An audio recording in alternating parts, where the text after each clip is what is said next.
नमस्कार, स्वागत है आपका। मैं हूं आपके साथ सुमित गुप्ता। बुलेटिन की शुरुआत में इस वक्त की बड़ी खबर भीलवाड़ा से।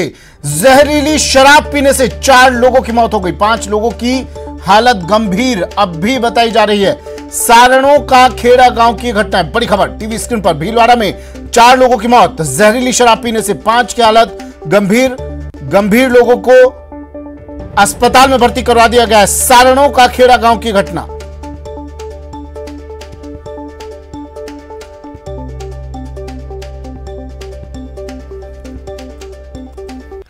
भीलवाड़ा में जहरीली शराब का कहर, 4 लोगों की मौत, 5 की हालत गंभीर और गंभीर हालत में इन्हें अस्पताल में भर्ती करवाया गया। खेड़ा गांव की घटना है, बड़ी खबर। और ये तस्वीरें टीवी स्क्रीन पर। अब पुलिस जांच में जुट गई है, आपका विभाग जांच में जुट गया है। कहां से शराब की खेप आती थी और इन लोगों तक सप्लाई कब से की जा रही थी। कई बार इस जहरीली शराब की शिकायत भी की गई, लेकिन प्रशासन नींद से नहीं जागा और अब इस जहरीली शराब से 4 लोगों की मौत हो गई। प्रमोद मेरे सहयोगी भीलवाड़ा से हमारे साथ फोन लाइन पर जुड़ गए हैं। प्रमोद, पूरा मामला। माफ कीजिएगा सुमित, ये मांडलगढ़ में सारणों का खेड़ा गांव है, मानपुरा ग्राम पंचायत का गांव है। ये जो सोशल क्रिमिनल्स होते हैं, जो कंजर, ये देसी शराब बनाते हैं, हथकड़ी शराब बनाते हैं। तो उसी शराब पीने से 4 लोगों की, इसी गांव के 4 लोगों की मौत हुई। हजारी बेरवा, सत्तुड़ी कंजर, सरदार भाट और दलेल सिंह। मरने वालों में एक महिला भी शामिल है। जिन 5 लोगों की हालत बिगड़ी, जिला अस्पताल के आईसीयू में भर्ती, उसमें भी 2 महिलाएं हैं, लादू सिंह, बोम सिंह, नीतू कंवर, मंजू कंवर और गुल्ला कंजर। जिला कलेक्टर शिव प्रसाद एम नकाते से हमारी बात हुई है। जिस तरह से राजस्थान में जहरीली शराब से मौत हुई थी, उसके बाद जो सरकार ने कैंपेन चलाया था, सबसे बड़ी बात है कि आबकारी विभाग और पुलिस विभाग ने इसी 21 जनवरी को इस गांव में दबिश दी थी और ये जो जहरीली शराब के मामले दर्ज किए थे, कार्रवाई हुई थी। उसके बावजूद इस तरह से जहरीली शराब से मौत हो जाना, ये सबसे बड़ी बात है। जिला कलेक्टर शिव प्रसाद एम नकाते, एसपी विकास शर्मा सुबह 4 बजे यहाँ जिला अस्पताल पहुंचे थे। अभी वो सारण का खेड़ा गांव में ही है, वहाँ थोड़ी मात्रा में जहरीली शराब मिली जिसे जब्त किया गया है। सुमित, प्रमोद, आप बता रहे हैं कि यहाँ पहले भी कार्रवाई की गई आबकारी विभाग की तरफ से, प्रशासन की तरफ से। प्रमोद, मैं आपके पास फिर से लौट रहा हूँ। विकास शर्मा जी एसपी हमारे साथ फोन लाइन पर जुड़ गए हैं। एसपी साहब, क्या हो रहा है सर? ये देखिए, इसमें 4 लोगों की डेथ हुई है कल रात को, घटनाक्रम हुआ है और इस बारे में जांच की जा रही है कि किस वजह से हुई है। सर, मेरे सहयोगी प्रमोद भीलवाड़ा से मेरे साथ जुड़े हुए हैं और अभी बता रहे थे वो कि पहले भी कई बार कार्रवाई की गई, पहले भी 1-2 बार आप लोगों ने कार्रवाई की, लेकिन उस कार्रवाई का कोई असर तो होता दिखाई नहीं दे रहा है। विकास जी, देखिए, कार्रवाई हमारे चलते रहेगी लगातार, पहले भी की है और अभी भी चल रही है, लगातार करते रहेंगे। हाँ, नहीं सर, इस कार्रवाई का कुछ असर तो हो ना। अब फिर से 4 लोगों की मौत हो गई। देखिए, डेफिनेटली कार्रवाई चलती रहेगी, इसमें कोई दो राय नहीं है। आप लोग कोई ठोस कदम नहीं उठा पा रहे हैं क्या सर, ताकि जहरीली शराब यहाँ तक नहीं पहुंचे? क्यों नहीं नशे के सौदागरों पर रोक लगा पा रहे हैं आप लोग? देखिए, हमारी प्रयास चल रहे हैं, प्रयास चलते रहेंगे। सर, ये प्रयास और कितनी जाने लेगा और कितनी कुर्बानियां मांगेगा सर ये प्रयास? सवाल सिर्फ इतना सा है। मैं समझता हूं, मैं जानता हूं आप लोगों कोशिश पूरी कर रहे हैं, कोशिशों पर सवाल नहीं है, लेकिन सवाल ये है, ये कोशिशें और कितनी जाने लेंगी सर? क्यों नहीं नशे के सौदागरों पर रोक लगाई जाती, लगाम कसी जाती सर? हम लोग इतने बेबस, इतने लाचार हो गए हैं क्या सर? नहीं, ना बेबसी की बात है, ना लाचारी की बात है जी सर। उस चीज से पुटअप मत कीजिए। कार्रवाई करना हमारा पूरा काम कर चलता रहेगा और इस पे एक्शन लेके कार्रवाई की जाएगी। ठीक है, शुक्रिया विकास जी। कार्रवाई की बात आप कर रहे हैं, लेकिन ये समझ नहीं आ रहा है, समझ से परे ये बात है कि किस तरह की कार्रवाई आप लोग कर रहे हैं। 4 लोगों की फिर से मौत हो जाती है। जहरीली शराब की घटना पहली नहीं है, इससे पहले भी कई बार पुलिस ने दबिश दी, कार्रवाई की, लेकिन ये शराब माफिया, ये नशे के सौदागर फिर से सक्रिय हो जाते हैं। किसकी मिलीभगत है, किसकी मिलीभगत से यहाँ पर इस शराब का सौदा किया जाता है, जहरीली शराब की खेप यहाँ पर खपाई जाती है। प्रमोद, एसपी साहब कह रहे हैं कार्रवाई कर रहे हैं, हम पहले भी कर रहे थे, अब भी कर रहे हैं, लेकिन कार्रवाई के बाद भी इस तरह की तस्वीरें सामने आए तो कार्यशैली पर सवाल निशान तो बनता है ना प्रमोद? बिल्कुल सुमित, आप सही सवाल उठा रहे हैं। 21 जनवरी को जो मुझे वहां से जानकारी मिली, 21 जनवरी को ही मांडलगढ़ क्षेत्र में, मानपुरा ग्राम पंचायत में पुलिस और आबकारी विभाग ने ये कार्रवाई की थी। पूरे स्टेट में मुख्यमंत्री के निर्देश पे कैंपेन चलाया गया था। सबसे बड़ा सवाल यही है कि उसके बावजूद इस तरह से हथकड़ी शराब बनती है, एक महिला की मौत होती है, उसमें 4 में से 1 महिला है जो भर्ती है, उनमें 2 महिलाएं शामिल है। तो आखिर कहीं न कहीं सिस्टम में कमी है। ये बात सही है कि ये जो शराब बनाने वाले लोग हैं ये सोशल क्रिमिनल्स हैं, पर अब इन्होंने ये जो शराब बनाने का धंधा, चोरी का काम बिल्कुल लगभग बंद हो गया। ये समाज के मेन स्ट्रीम में आ चुके हैं, पर अभी कुछ लोग बचे हुए हैं जिनको या तो जागरूकता से उनको मेन स्ट्रीम में लाना होगा या फिर उनके खिलाफ सख्त कार्रवाई अमल में लानी होगी। ये सबसे बड़ा सवाल है। प्रमोद, ये कार्रवाई असल में समस्या देखिए यहाँ आती है, ये कार्रवाई उन लोगों पर की जाती है जो लोग जहरीली शराब यहाँ लाकर बेच रहे हैं, छोटे मुनाफे के लिए जान से खिलवाड़ कर रहे हैं, बड़ा खिलवाड़ कर रहे हैं। कार्रवाई होनी उन लोगों पर चाहिए जो इस तालाब के मगरमच्छ हैं। उन लोगों पर कार्रवाई कब होगी प्रमोद? क्या उनके गिरफ्तार तक पहुंचने की कोशिश पुलिस कर रही है या फिर इन छुटभैया छोटे सौदागरों को पकड़ के ही तीसरी कर लेती है?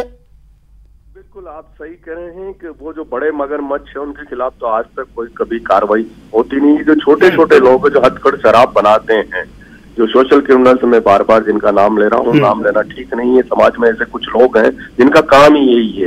उनसे शराब बनवाई जाती है, वो खुद भी पीते हैं और दूसरों को भी पिलाते हैं। बहुत छोटे लेवल पे काम होता है। उसी का नतीजा है कि ये 4 लोगों की मौत तो 5 आज। एक आखिरी सवाल आपसे पूछ रहा हूँ, इस पूरी घटना में जब आप बता रहे हैं पहले भी इस तरह की कार्रवाई हो चुकी, क्या किसी की, उसके बावजूद जब ये नशे का सौदा चल रहा है, क्या किसी की मिलीभगत से, संभावना से इनकार किया जा सकता है?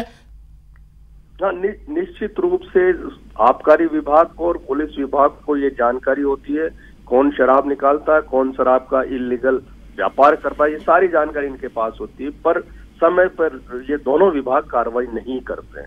ये सबसे बड़ा सवाल है। शुक्रिया प्रमोद तमाम जानकारी के लिए। और गैंगस्टर पपला मामले में अपडेट ले लीजिए। नीमराणा लाया गया है पपला गुजर को। जयपुर से नीमराणा लेकर एसओजी की टीम पपला को पहुंच चुकी है। आज पपला की बहरोड कोर्ट में पेशी होगी। नीमराणा लाया गया है पपला गुजर को। महाराष्ट्र के कोल्हापुर से पहले इसे जयपुर लाया गया। जयपुर से अब एसओजी की टीम इसे नीमराणा लेकर गई है और आज बहरोड कोर्ट में इस दहशतगर्द की, इस खूंखार अपराधी की आज बहरोड कोर्ट में पेशी होगी।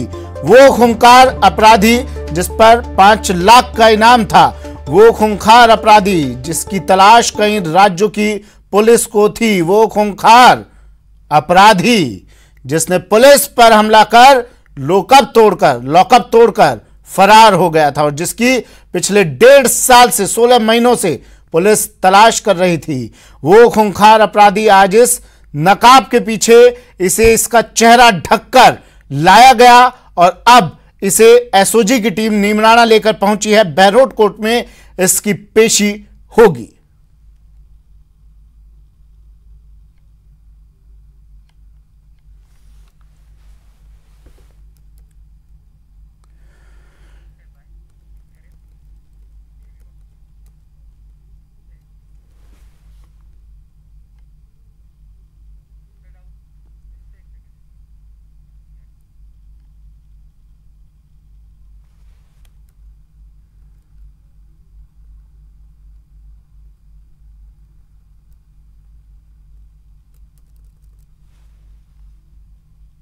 Most wanted Papla Gurjar police की गिरफ्त में आ चुका है। 1.5 महीने बाद राजस्थान पुलिस ने महाराष्ट्र के कोल्हापुर से पपला गुर्जर को गिरफ्तार कर लिया है। अपनी एक साथी के साथ छद्म नाम से रह रहा पपला गुर्जर को पुलिस की टीम ने बड़ी कामयाबी के साथ गिरफ्तार किया है। साथ ही उसकी महिला मित्र को भी गिरफ्तार कर लिया गया है। महाराष्ट्र के कोल्हापुर में उधम सिंह नाम के एक फर्जी नाम के साथ वो अपनी महिला मित्र के साथ कोल्हापुर में रह रहा था और पुलिस पिछले 1 महीने से लगातार पपला को गिरफ्तार करने की कोशिश कर रही थी और उसी के दौरान उत्तर प्रदेश से एक इनपुट मिला और उसके बाद कोल्हापुर में जाकर राजस्थान पुलिस ने उसके घर के बाहर पूरा एक जाल बिछाया और उसके बाद देर रात को उसे पकड़ लिया गया। ये राजस्थान के पुलिस के लिए लिहाज से बहुत बड़ी कामयाबी इस लिहाज से भी है क्योंकि पुलिस की नाक में दम कर रखा था पुलिस के लिए एक शर्मिंदगी का कारण जो है वो पपला गुर्जर बन चुका था। इस लिहाज से राजस्थान पुलिस ने भी पपला गुर्जर को पकड़ने की एक चुनौती के रूप में इसे लिया और आईजी हवा सिंह घुमरिया के नेतृत्व में इस पूरे ऑपरेशन को अंजाम दिया गया। ईआरटी के 26 जवान पिछले एक सप्ताह से कोल्हापुर में डेरा डाले हुए थे और जब पुलिस ने इस पूरे कार्रवाई को अंजाम दिया उस दौरान पपला ने भागने की भी कोशिश की और तीसरी मंजिल से वो कूदकर भागने का प्रयास भी किया। हालांकि इस दौरान ईआरटी के जवानों ने उसे दबोच लिया। हालांकि उसके पैर में फ्रैक्चर भी हुआ है। तो अब चूंकि जिस प्रकार से गिरफ्तारी हो चुकी है उसकी महिला मित्र को भी जयपुर में लाया जा चुका है और अब उसकी बहरोड में कोर्ट में पेशी की जाने वाली है। यानी डीजीपी ने जिस प्रकार से डीजीपी का पद एमएल लाठर ने संभाला उसके बाद से उसने इसे चुनौती के रूप में लिया और आखिरकार पपला गुर्जर मोस्ट वांटेड अलग अलग राज्यों में बड़ी बड़ी अपराधों की घटनाओं को अंजाम देने वाले इस शख्स को पुलिस ने गिरफ्तार कर लिया। ये पुलिस के लिए बड़ी कामयाबी है। कैमरा पर्सन मानसिंह के साथ सौरभ गृहस्थी, न्यूज 18 राजस्थान, जयपुर। पुणे में गिरफ्तार हुए पपला गुर्जर को देर रात राजस्थान पुलिस अब नीमराना थाने में लेके आई है। आगे का अनुसंधान करने के लिए कुछ ही समय के बाद में आला अधिकारी मौके पर पहुंचेंगे, क्योंकि बहरोड थाने के अंदर पपला गुर्जर के खिलाफ मुकदमा दर्ज हुआ है। इसलिए सबसे पहले उसे नजदीकी थाने पर लाया गया है। सुरक्षा के लिहाज से एसटीएफ और तमाम फोर्सेस जो सुरक्षा के लिहाज से हो सकती थी यहां पर वो मौजूद है। एसओजी के सीनियर ऑफिसर से नीमराना थाने और आसपास के इलाकों के अंदर मौजूदगी पोस्टों पर मौजूद हैं। बहरहाल सुरक्षा के दृष्टिकोण से बात कर ली जाए तो सुरक्षा के लिहाज से आला अधिकारी यहां पर पोस्ट पर मौजूद है। ये मैं मौजूदा समय में नीमराना थाने हूं। रात के तकरीबन 3:30 बजे हुए हैं और कुछ ही समय पहले यहां पर senior officers special task force के साथ में यहां पर आए और उसके अलावा न केवल पपला गुर्जर अपितु उसकी महिला मित्र है उसे दोनों को यहां पर रखा गया है। सुरक्षा के लिहाज से चौक चौबंद सुरक्षा व्यवस्था की गई है और सुबह क्योंकि आईजी हवा सिंह घुमरिया का एक विजिट रहने वाला है उसके बाद में वो ब्रीफ करेंगे कि आगे का अनुसंधान और स्पेशल टास्क फोर्स के मार्फत से जो उनको यहां पर रखा गया है आने का अनुसंधान किस प्रकार से किया जाएगा, क्योंकि पपला गुर्जर को ट्रांजिट रिमांड के ऊपर जयपुर लाया गया और उसके बाद में भिवाड़ी और अब मौजूदा समय के अंदर आगे के अनुसंधान के लिए कल कोर्ट के अंदर पेश किया जाएगा और कोर्ट में पेश करने के बाद में पपला गुर्जर को रिमांड पर लिया जाएगा। कैमरा पर्सन यासीन के साथ मैं राकेश गुसाई, न्यूज 18 बहरोड। चलिए, राकेश गुसाई मेरे सहयोगी हमारे साथ सीधा जुड़ गए हैं नीमराना से। राकेश, नीमराना लेकर पहुंची है एसओजी की टीम। इस कुख्यात अपराधी को कोर्ट में आज पेशी होगी। इसकी हलचलें क्या वहां पर? आज पुलिस कर्मियों के चेहरे पर मुस्कान किस तरह की दिखाई दे रही है, खुशी किस तरह की दिखाई दे रही है? राकेश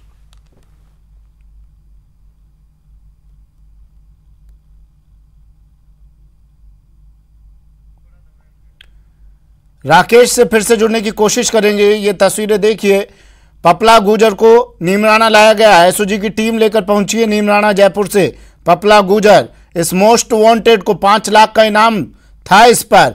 AK-47 से हमला किया था इसने पुलिस कर्मियों पर और फरार हो गया था अपने गुर्गों की मदद से। और आज इसका चेहरा छुपाकर पुलिस इसे लेकर आई है, इस दहशतगर्द को महाराष्ट्र से, कोल्हापुर से इसकी गिरफ्तारी की। काफी समय से तलाश थी, पिछले 16 महीने से पुलिस इस पर नजर रखे हुई थी। इसके एक एक ठिकाने पर छापेमारी की जा रही थी। इसके कई गुर्गों को पुलिस ने अपनी गिरफ्त में ले चुकी थी, कई गुर्गों के गिरबां तक हाथ पहुंच चुके थे और अब आखिर में यह दहशतगर्द, ये गुंडा भी पुलिस के हत्थे चढ़ गया है। राकेश मेरे सहयोगी हमारे साथ जुड़ गए हैं। राकेश, आज राजस्थान पुलिस के चेहरे पर खुशी होगी, एक अलग तरह की खुशी।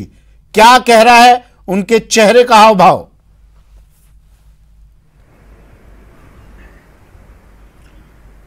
देखिए, जो दंश पपला गुर्जर के द्वारा राजस्थान पुलिस को दिया गया था, जो पूरा घटनाक्रम बहरोड के अंदर हुआ था 16 माह पूर्व, उसकी खुशी तो वास्तव में चेहरे पर झलकना स्वाभाविक सी बात है, क्योंकि राजस्थान पुलिस का हर जवान इस चीज को लेकर कहीं ना कहीं आघात था कि इस प्रकार का वाकया राजस्थान पुलिस के साथ में हो। राजस्थान पुलिस की छवि पूरे देश के अंदर उस समय बिल्कुल खराब हो गई थी कि वो अपने थाने ही सुरक्षित नहीं रख पा रहे, वो भी बहरोड जैसा थाना जो कि काफी मायनों के अंदर बड़ा थाना माना जाता है। बहरहाल ये सबसे सबसे बड़ी सुखद खबर कल आई जब पता चला कि पपला गुर्जर को गिरफ्तार कर लिया गया है। और मौजूदा समय के अंदर कल रात से मैं बहरोड और नीमराना के बीच में हूं। मैं मौजूदा समय के अंदर नीमराना थाने के सामने हूं, जहां पर पपला गुर्जर और उसकी महिला दोस्त को रखा हुआ है। हालांकि सुरक्षा के लिहाज से यहां पर एसटीएफ, एसओजी और अलग अलग एजेंसियों के ऑफिसर्स यहां पर मौजूदा समय के अंदर रहे हैं और कुछ ही समय के बाद में इस पपला गुर्जर को यहां से शिफ्ट करके बहरोड थाने ले जाया जाएगा। उसके बाद में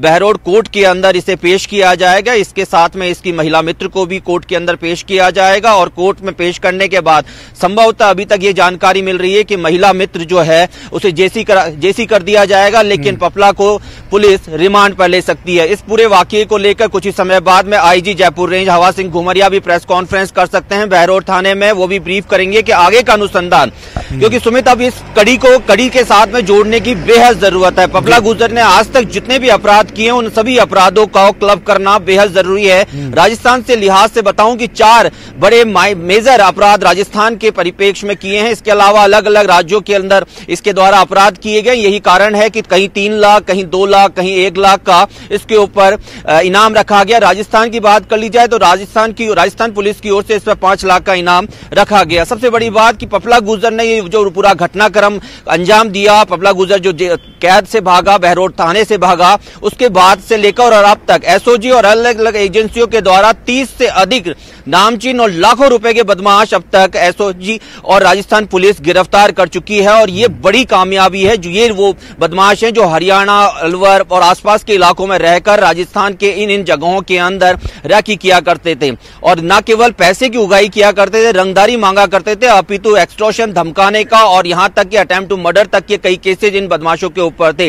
यही कारण रहा कि उस दौरान तत्कालीन एडिशनल एसपी करण शर्मा के द्वारा इन सभी बदमाशों को अर्धनग्न अवस्था के अंदर बहरोड के और आसपास के इलाकों में पैदल मार्च कराया गया, जिससे पुलिस के प्रति लोगों का विश्वास जगे और बदमाशों के प्रति लोग आगे आकर पुलिस को जानकारी दें। क्योंकि पहले कई समय से देखा जा रहा था कि इन बदमाशों की जानकारी तो होती थी लोगों के पास में, लेकिन पुलिस के साथ में शेयर नहीं करते थे। और यही कारण है कि पपला गुर्जर 16 माह से पुलिस की गिरफ्त में नहीं आ सका सुमित, क्योंकि जगह जगह जिस प्रकार से एसओजी, राजस्थान पुलिस, एटीएस और इसके बाद इंटेलिजेंस की विंग्स जगह जगह दबिशें दे रही थी, उसके बाद भी कहीं भी सहायता नहीं मिली।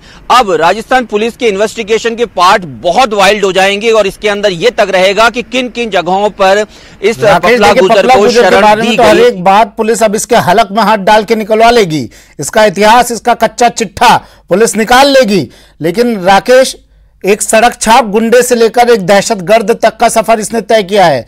अब जानना जरूरी यह भी होगा कि इसकी महिला मित्र जिसकी शरण में यह छुपा हुआ था, वो इसके साथ कब से जुड़ी हुई थी, उसका क्या इतिहास रहा है, क्या इस बारे में कुछ पता चल पाया अब तक?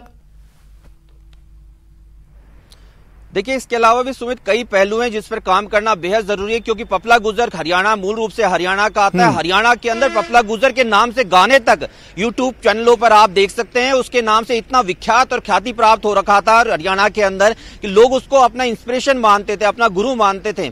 और यही कारण रहा था कि उसकी गिरफ्तारी करना इतनी जल्दबाजी कर रही थी राजस्थान पुलिस, लेकिन फिर भी वो गिरफ्त में नहीं आ रहा था, क्योंकि कहीं ना कहीं उसको सपोर्ट मिल रहा था। और उसी सपोर्ट को अब राजस्थान पुलिस सर्च करेगी कि किन किन लोगों के द्वारा उस व्यक्ति विशेष पपला गुर्जर को सपोर्ट किया गया, किन किन इलाकों के अंदर किन किन बदमाशों के द्वारा। परिवारजनों का यही कहना था, बार बार उसके पिता यही अपील कर रहे थे कि पपला तुझे सरेंडर कर देना चाहिए, नहीं तो पुलिस तेरे को मुठभेड़ में मार देगी। हालांकि इस अपील के बाद में भी पपला गुर्जर ने किसी प्रकार से कोई सरेंडर नहीं किया और पुणे के अंदर जिस प्रकार से महाराष्ट्र के अंदर ये छिपा हुआ बैठा था और अलग आईडी के साथ में बैठा हुआ था, और उसके बाद में आप समझ सकते हैं कि राजस्थान पुलिस कितनी गहनता से इसका इन्वेस्टिगेशन कर रही थी, किस तरह से सर्च कर रही थी। यही कारण रहा कि नाम बदल के रह रहा, महिला मित्र के साथ में रह रहा और कई अरसे से रह रहा था, कई समय से उसके साथ में रह रहा था। और उसके बाद में किस प्रकार से रणनीति पपला गुर्जर के एडिशनल एसपी सिद्धार्थ शर्मा की इंतहा इससे ही पता चलती है कितना खौफजदा था ये राजस्थान पुलिस से। अपना नाम बदलकर दुबक कर एक कोने में बैठा हुआ था और अब पुलिस के हत्थे चढ़ गया है। अब पुलिस इसका सारा कच्चा चिट्ठा खोल देगी, रिमांड पर लिया जाएगा इसे। शुक्रिया राकेश तमाम जानकारी के लिए, अपडेट आपसे हम लेते रहेंगे। और चित्तौड़गढ़ से बड़ी खबर आ रही है, एटीएम और बैंक लूट की कोशिश की गई है। बदमाशों ने एटीएम और बैंक के ताले तोड़े, बैंक के अंदर नकाबपोश बदमाश घुसे और लूट की कोशिश, एटीएम को भी तोड़ने की कोशिश की इन्होंने।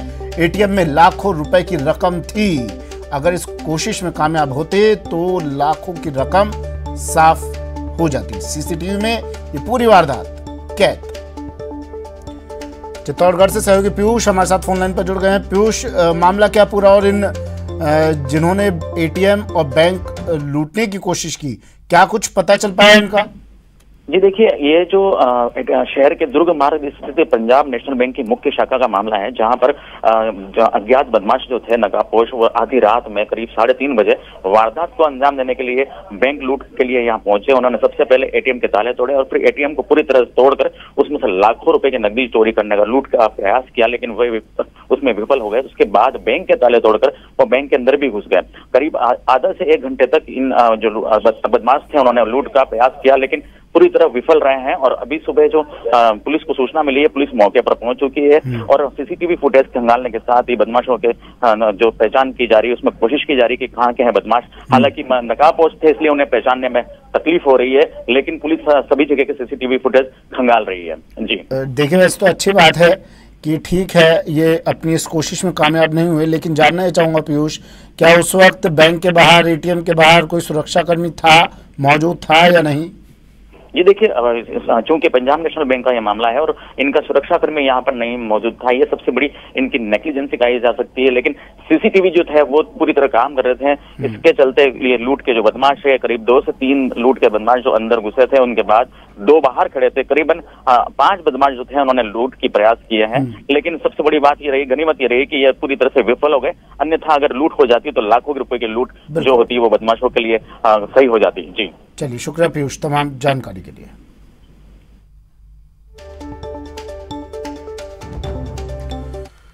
टीवी पर आ रहा है एक अनोखा शो, नेटवर्क 18 की खास पेशकश बायजूस जीनियस। 30 जनवरी को शाम 7:30 बजे न्यूज 18 राजस्थान पर देखिए बंगाल के रहने वाले कोडिंग जीनियस अनुव्रता को। मैं 5th ग्रेड में पढ़ता हूँ। मुझे कंप्यूटर्स पहले से ही बहुत पसंद है और फिर मैंने प्रोग्रामिंग लैंग्वेजेस यूज करना सीख लिया है to share my ideas with the world. ये है यंग जीनियस जो अब तक बना चुका है 7 शानदार ऐप। ये है यंग जीनियस जिसका बनाया चैट ऐप मीट धूम मचा रहा है।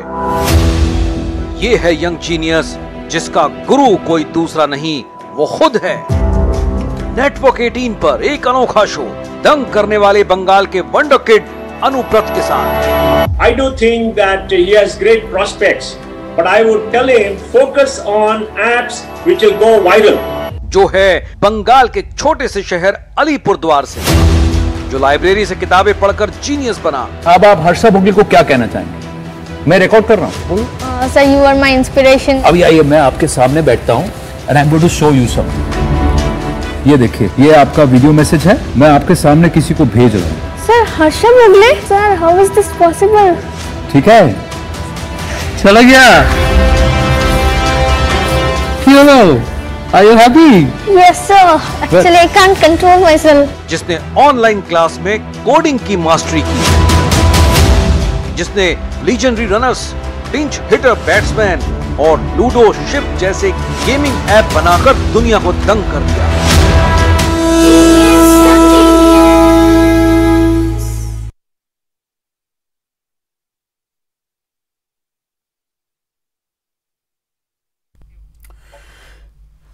चलिए, और अब बात नेटवर्क 18 की मुहिम संजीवनी की। कोविड-19 महामारी ने परस्पर निर्भरता की भावना को सुदृढ़ किया है, जिससे पूरा देश इस विपत्ति का एकजुट होकर मुकाबला कर सके। वैक्सीनेशन के ऐलान के बाद जरूरत होगी कि हम सभी अपना सर्वश्रेष्ठ योगदान दें, जिससे हम एक साथ वायरस को हराने की तरफ कदम बढ़ा सके। और नेटवर्क 18 इस मुहिम में हर कदम पर आपके साथ होगा। जब तक सभी सुरक्षित नहीं होते तब तक कोई सुरक्षित नहीं होगा। इसी सोच के आधार पर हमारे कैंपेन संजीवनी का लक्ष्य ये सुनिश्चित करना है कि वैक्सीन पाना सभी भारतीयों का अधिकार है।